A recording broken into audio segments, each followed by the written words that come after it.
Usually, I'd say League starting with Cyclone is pretty much character suicide, but this is a build that I played fairly recently on a Cyclone Scion back in the Settlers of Calgary Restart League. However, in this upcoming league, I'm planning to maybe take this character in as an Ancestral commander, and the number one reason for me wanting to do this is because you get +3 to maximum endurance charges, and this is really strong. So this character isn't just Cyclone, it's a Cyclone General's Cry hybrid character. That is to say, while Cyclone plus Shockwave handles the majority of your clear, General's Cry linked with Tectonic Slam of Cataclysm is meant to kind of supplement both your single target for bosses and your single target while clearing for rare monsters. And that second skill is really powerful. The thing is, Tectonic Slam of Cataclysm usually consumes endurance charges when you're using it, but General's Cry sort of bypasses this in a way. See, when you summon your clones, they summon with the amount of endurance charge that you do have, and they use Tectonic Slam. However, since they only attack once, it doesn't really matter that they are consuming or could be consuming, or maybe they're not even consuming all those charges, but they are getting the benefit from all those endurance charges. In other words, all upside, no downside. Obviously, it's also really good to scale endurance charges as a form of damage because that means you get both defense and offense at the same time, something that's really dangerous when it comes to game balance, as we saw with the dominance of both Archmage last patch and Ephemeral Edge Trickster. It's a fairly easy character to set up. It's sort of what I'd be estimating for about, like, I don't know, maybe end of day 2, start of day 3, minus maybe the Timeless Jewel. Just depends on the availability of things. As far as my gameplay goes, I don't know how long it would take, an average player to get there. All I can do is really judge off my own gameplay. Now, I also don't know how this is going to play in the early league, so I'm going to be kind of testing that out, trying to simulate some sort of a league start over the next couple of days and see if I really want to move forward with this one. It's one of my favorite builds to play as far as, the movement, the smoothness, the uptime, that sort of thing. I think given the new ascendancy that we have this upcoming league with Ancestral Commander, I think it's going to be insanely powerful and solves almost all of the major holes that this build previously had. First things first, let's talk about this ascendancy. So the number one thing that drew me there was Call of the Ancestors, but this isn't even a node that I end up taking on the build because, frankly, General's Cry doesn't really work with it. The thing about General's Cry is that you summon clones and they summon sequentially. The first one summons 0.3 seconds after you press the spell or automate or whatever, and then they summon in 0.2 second intervals after that. So basically, if your Warcry speed is too high, you'll do very little damage because your clones will be replaced before they can actually use their attack, because you do have a maximum clone limit. This is something I would take early on during progression before you get any of the different setups, ashes, any tattoos, things like that. But it's something that you drop probably on your initial swap, or maybe even around the time you get to overlap. The rest of Ascendancy is absurd though. This is +3 endurance charges, which means you get a ton of max damage and just an absurd amount of mitigation. Because the more endurance charges you have, the stronger that mitigation is. And the other two nodes I go for are, well, I guess other three. One is Born Under Fire. This means that I pretty much don't need to worry about Fizz mitigation with this in conjunction with endurance charges. You have one of the best max Fizz hits in the game. Small Fizz hits can do a good amount to you if it really stacks up. The thing is, small hits don't matter. And the reason is because there's Ancestral Defiance on this Ascendancy as well. It's basically Defiance of Destiny built into the character. I would really want to use Defiance of Destiny on my previous character, the Scion, but I couldn't because I need Ashes. To me, Ashes is a non-negotiable on this build because it moves you more quickly with Cyclone. When you're channeling, if you have a lot of gem quality, that penalty actually becomes a bonus at some point. But yeah, so this node is just absolutely absurd. Also, Defiance of Destiny is a T1, and I mean, this 15% is not as good, but it's still really strong. I go for Toughened Skin last. I just don't think there's like anything else to take on this Ascendancy. It's, I mean, fairly good. It's like the old Juggernaut node, and it pretty much means you can kind of ignore a lot of the ailment immunity things, and into a lot of Uber bosses, it can be really nice. But that's that. Let's go over the actual build itself. So, starting with the rest of the tree. It looks like a pretty messed up tree, and there's a lot of tech. I'm not sure how I want to go over this. I'm probably just going to do it in terms of like tree, gems, and then gear. But the gear part, I'll talk about the tree. The jewels and all that stuff, because this is some really cool tech. Actually, fuck it. Let's go into this first. All right. First thing to note, there's a lot of circles. This is just a lighting meaning. This is a chaos res lighting meaning. The second thing is this Elegant Hubris. So there's a lot of locations where Elegant Hubris can be good. Stun immunity, in my opinion, is actually not that important on the build. So this is one possible location. Another possible location is right here. And you actually don't need to run the millions of clusters. And the final location I really go for is this one. And what Elegant Hubris really does is two main things. Firstly, it grants Supreme Ostentation. I want to set up this build for ease of gearing, as I previously mentioned. And Ostentation means that you don't need to worry about attribute requirements. I like to run a high level Frostblink because it's my only movement skill. You know, anything that's, you know, attack speed based, that sort of thing, any green gems, I don't want to have to deal with that. But it also allows for tattooing your entire tree, which is really cool. It means that you can get things like leech really easily, increase damage. If you happen to actually want more Warcry CDR, that's going to be available on the tree as well. But I don't think it's necessary. And then move speed tats. I think this is like a chaos res, or I guess any intact can be, well, add them as a reduced crit, but you know, there's different things you can do there. But the biggest, super most powerful thing, I guess, the third thing out of two things, is this. So Elegant Hubris gives you the ability to convert your notables. In this case, I'm trying to look for this. Eternal Dominance is really, really strong. Even at this kind of like mid to high end budget, but not super end game. I'm playing at 12 endurance charges, and yeah, I mean, that's basically 120% increased damage node. Super, super OP. This is like 80% damage, 40 crit multi strong, 10 max life.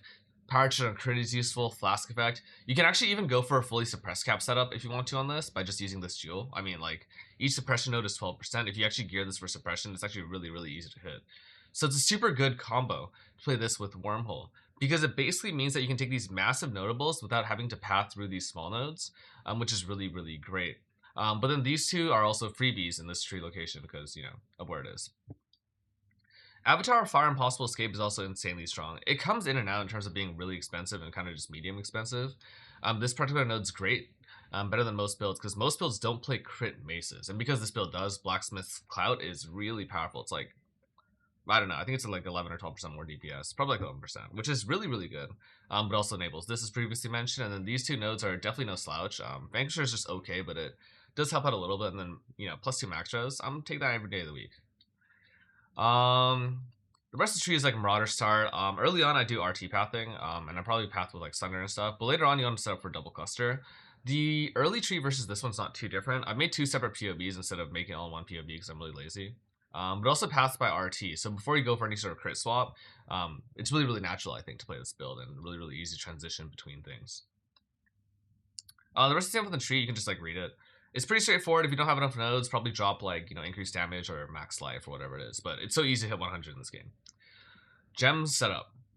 Cyclone first. So Cyclone has, I would say, 2 mandatory links. Cyclone and Shockwave.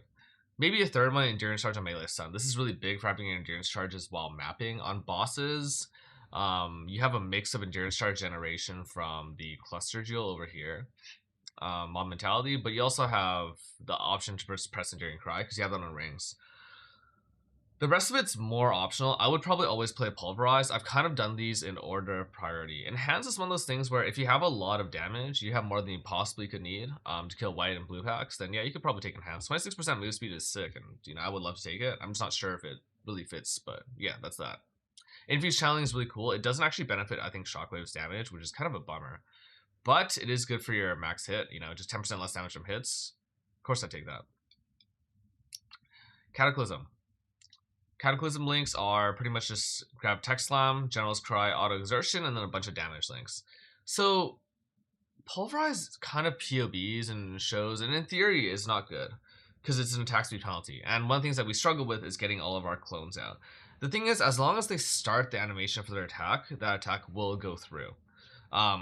And they can be replaced, I think, in that instance. So attack speed penalties aren't actually as, I guess, penalizing as having too much Warcry CDR. It's something to tinker with. I mean, there are other good supports to use other than Pulverize. You know, we can Wed, Conk, probably not Conk, but Wed. I don't know if Ruthless works. ICD is not bad, and then yeah, Overexertion is pretty solid too, I think. But yeah, there are other gems to be using if you want to. Oh, I guess Inspiration is quite nice here as well.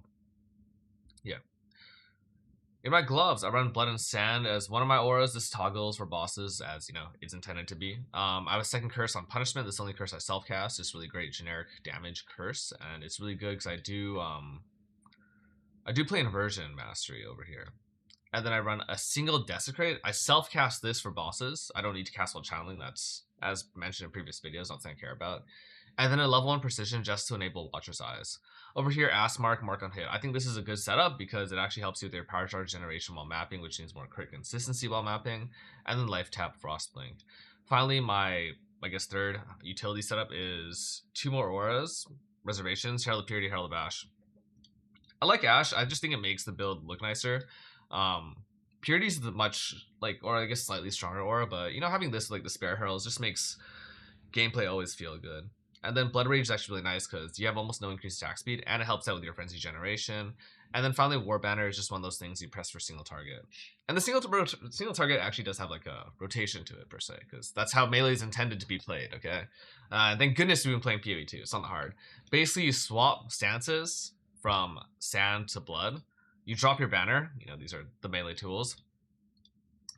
You press your tinctures. Okay. Because, you know, or I guess your one tincture, because again, another melee tool that we have available to us now. And then you press focus because that is what it is. And you also want to make sure that you've applied punishment and then press desecrate before you start that rotation. But yeah, I mean, it feels like a lot, but the thing is, all those skills are pretty much instant. I mean, I think 3 of them are instant, so you just like kind of press your keyboard and then everything pops at the same time. Let's talk about items. This is where the build gets the most interesting.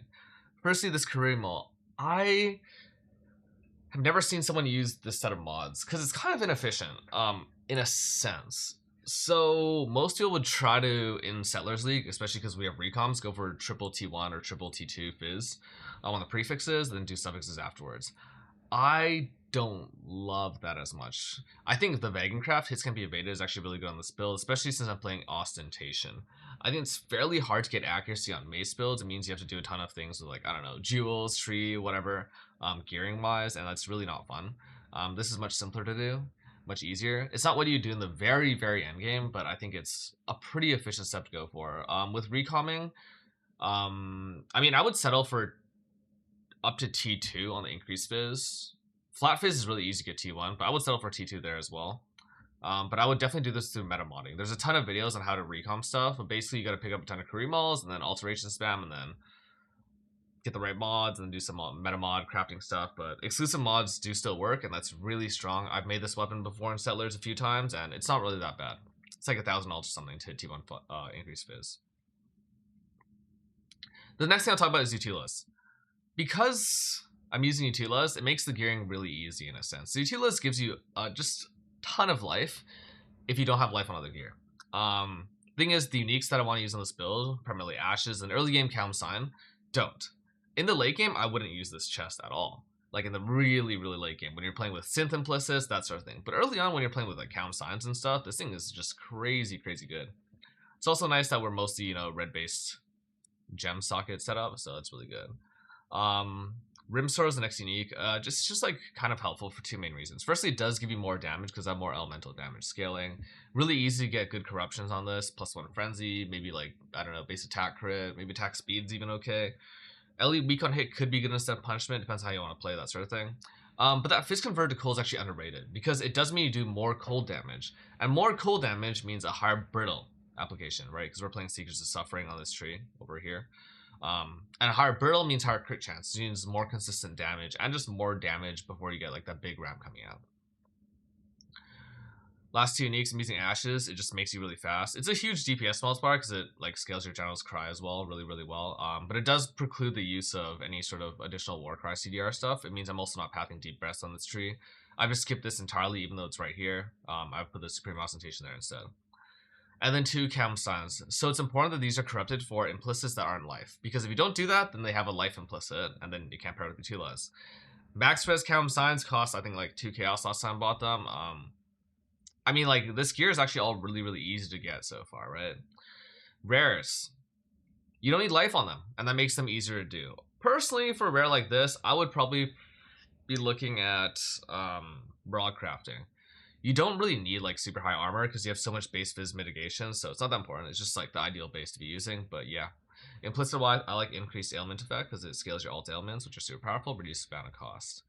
Boots, I would probably try to do this. So this is an Awakener Orb, Alteration Spam, Endurance Charge, Tailwind. You just slap them together on a base, and then I just multi-mod, hope for clean base. The other thing I was possibly thinking about doing was using Elusive on crit instead, and then going Max Endurance Charge, Elusive, slamming those together, hoping for a clean prefix. Locking prefix, reforging speed, I think might work. And then like, I don't know, maybe cleansing suffix, metamodding, or something like that. Or maybe like locking prefix, reforging chaos, and slamming them bench crafting, or like kind of rounding out that way for boots. But basically you want to get max endurance charge on here. There's also this boot pair called Death Store. They drop from lab. And you can also corrupt these for +1 endurance charge. So like in the late game, like the real late game, like this kind of thing exists, and it's super, super strong because it makes you way tankier and gives you way more damage. But kind of a pipe dream. Not really what I'd be thinking about right away. Also, this makes you faster. The belt. Pretty easy to do, probably.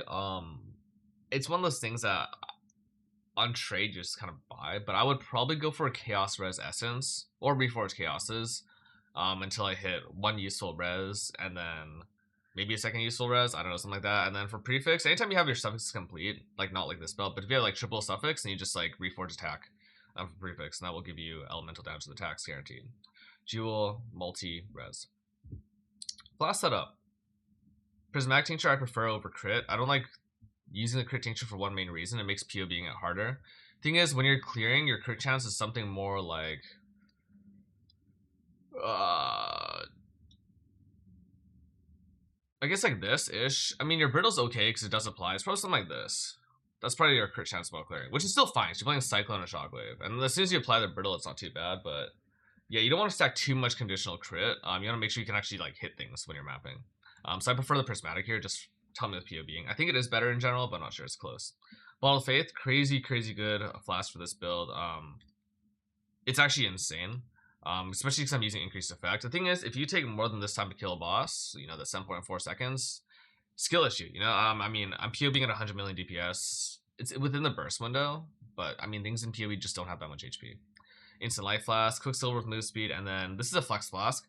Personally, I'd actually use Progenesis on here. But I don't like having it here because like I think it's a little bit misleading. I don't like having conditional defenses, right? Because it doesn't like actually necessarily keep you alive. But Progenesis is definitely the class to play here. This is also really easy to set up for Mage Blood. If you play Mage Blood and you want to go 90 res, I would personally probably still play Life Flask. You might play Progenesis as your final flask, I guess, and then go for like a Watcher's Eye with Flask gain on critical strike, because you are critting with your Cyclones and your Shockwaves, so it'd be 4 Flask Cyclone, and then these numbers would probably get closer to like, yeah, about 250k. So that's, all fun. But I haven't made a Mage Blood PoE yet. Let's talk about the jewels. Large cluster. First one to talk about is the Overlord cluster. This is really hard to make. I think on average it's somewhere between 5 to 10 divines to make, and there's a few ways to do it depending on what else you want to get on here. I personally want this one with that Field of Fight node. I don't have Mana Leech elsewhere right now. There are ways to get it, but I think this is the easiest way. If you just go for, I think, Reforged attacks, or Reforged speed, I think it's fairly likely to hit. I think Reforged speed for the large staff cluster would probably be most likely to hit fuel, and then as soon as you hit Overlord, you're trying to hit that 3 prop. That gives you a Fortify. There's other ways to get Fortify. You can play Fortify support here. It's not a big deal since Cyclone is your main links anyway. And you can also go for this wheel, but it's fairly inefficient to do like the 5-node pathing here and then just get a little bit of regen on a build that's already played in Defiance of Destiny. The second cluster, I opted for an elemental cluster. Staff clusters might give more damage, but this has 2 main benefits. Firstly, affect non-damaging elements. Even though it's only 10%, it's still helpful to have. And then the second thing is Prismatic Heart. Getting that all res, really nice, just make, again, your gearing easier to do. This is just a placeholder for the Ascendancy. I've already talked about the Impossible Escape and the Elegant Hubris. So Elegant Hubris, thing you can do, if you guys don't know about this, everyone knows by now surely, but there's a Find Timeless Shield button. Find the nodes that are useful. I might put on like, res, attack damage, multi, maybe resist, like, the Chaos Res as well. Reservations on there, damage per charge, damage, phase damage, melee damage. Or effect's probably not so good. You could even go for like accuracy, I guess, but I probably wouldn't. There's also elemental avoidance, shock avoidance, that sort of thing. They're all on here, so it's, I mean, you can do it. And just press the button, find the right keystone, filter by nodes, and then bam, you go for it. This is probably one of the better jewels I want to play with, but there's actually a ton of options to play with. It's not a big deal. Not saying you're looking for when they don't exist, but when they do exist, you would look for it. And when they do exist, they tend to be really cheap too, because, I mean, who the hell is playing this kind of shit build? Interrogation. This allows you for the use of alternate ailments, and it's really, really strong with this mace because you're able to get that gain as enchant. It's pretty expensive. It takes a couple power runes, and then it has some bull variants as well. But once you have this, you have triple elements, and then you already have the cold for Brimsor, and then you have built-in conversion from Fizz to Fire on Tectonic Style and Cataclysm. So you're basically just getting a bit more sap, but also just a ton of more damage, and then SOS is just incredible for this build. Let's talk about the Forbidden set. I personally like this set. Unrelenting. It's really, really OP defensively because it makes your endurance charges. It's sort of like just having more endurance charges. When you have 12 charges, this is basically another +3. This node is basically another +3 for you defensively. Doesn't give you anything offensively, but there's a ton of other nodes to go for as well. I would also want to play things like Unflinching. +1 is definitely solid. Unyielding, really great for both damage and AoE, but especially damage. Undeniable could be okay if I wasn't playing the Ostentation setup, maybe. I think this is like something worth thinking about, perhaps. Where's the OP node? Aspect of Carnage, really, really strong, obviously. You're probably going to be tanking enough for anything. 4% more damage, never said no to that. Rage effects might be okay as well, right with Rite of Ruin. Explode over here from Hinakora's isn't the worst node to go for either. Probably wouldn't take either of these. I just don't like them. I don't think they're that good. Don't think this works with anything. Don't care about the infinite power so much. It's not the worst node to go for. Valakos can be kind of solid if you wanted to play with like a max press setup, especially when you think about like running a Ruby Flask and going for it that way. So basically there's a ton of options. I prefer this one, but Marauder is generically strong. Oh, I mean Indom is also pretty good. So yeah, that's the Forbidden setup. I think that's all the unique jewels. That means just Chaos Res, just to make gearing more easy, more simple, right? I don't want to I hate failing crafting, especially after playing so much PoE too. Oh my god, the less randomness I can have, the better. I cannot stand crafting in that game right now. It is such dog shit. Good game, but my god, crafting is just absolute dog shit. And then for jewels, I'm just running crit multi, double crit multi, because Tectonic Cataclysm, and then increased life. Fairly straightforward, and nothing too complex going on over here. I think it's it's alright. Nothing too crazy. Some of it looks a little bit daunting. Some of it looks like, hard to get with the, impossible escape, the avatar, but this isn't something you need to do. It's just something that I want to do because it's efficient and it's good tech and it's a great idea to go for, especially in SC trade. But there are other options. It doesn't even need this impossible escape. You can play with this one or this one. If you want to run this shield combo, Ostentation can play here as well. There's different ways to set up. Don't put it here. Don't put it here because you lose your endurance charge. Progression is not something I've really fleshed out yet, but this build does work even at no gear. This is double T3, so I don't know, an essence, and then alteration spam for a cruel weapon. And it's still got several million DPS early game. From level 70 to 90, I'm pretty much taking defensive nodes, and it's actually fairly solid defensively. 34k, 12k with no gear on, literally nothing except for these 2 chem signs, which are not hard to get. You get a gajillion of these. You get multiple per map when you're running any sort of MF. It's a slightly different setup, but the main thing to note is that obviously I don't have Secret Suffering, because I don't have any uniques, I don't have anything cool, so we're just playing an RT Melee League start. Cyclone's damage is actually a little bit lower than I want it to be. I don't actually know if this is going to be enough damage. It's somewhere around, I don't know, 600,000-ish from Cyclone Shockwave, which I hope would be enough to clear white mobs and magic mobs. If it isn't, well, that sucks, but I guess I'll playtest that through today, but it should be fine. I mean, the thing is, there's a different setup that you can also go for, and that's pairing this with Dawnstrider early on. I wish Dawnstrider didn't exist. I wish we still had Earthbreaker support, but the cool thing is that even though this says it doesn't really work in PoB, I think it just makes the damage 0. From what I remember, Dawnstrider might still work, or it might have been fixed to work with General's Cry. I don't really know. It might work. I don't know. I haven't really thought about it, but that's a different thing. You can also play Text Slam that way. You could also play Castball Channeling early on with Desecrate, and that's sort of the if I really lack damage early, then yeah, you play this setup instead. You drop all this stuff. You go Castball Channeling, Desecrate. You don't worry about any of this shit. Or sorry, this is over here on Cyclone rather. I'd probably still play ECOMS just to make sure you're having endurance charge while mapping. And this means that you'd have no damage from Cyclone, basically, and then just play all your damage from Text Slam. If you do lack damage, that's an angle to go for as well, but I'd rather not play like that. I do think the responsiveness of actually playing Cyclone as your hit-based skill is good. I think having the damage from that is meaningful. I think, scaling your Fortify from that is meaningful, and generally having that Shockwave playstyle just feels better. It also makes your looting a lot better from what I've noticed, gameplay-wise. So yeah, That's why I'm doing that instead. Anyways, yeah, that's the build. I'll do some leveling testing over the next, I guess, day, maybe 2 days. Just gonna be thunder leveling through the acts, kind of copying what Alcazar usually does. But yeah, should be it. Pretty excited. Hope this thing is really good. Probably need a little bit of troubleshooting and stuff as I figure things out. But I think with the most recent iteration of the POV, it should be close to playable.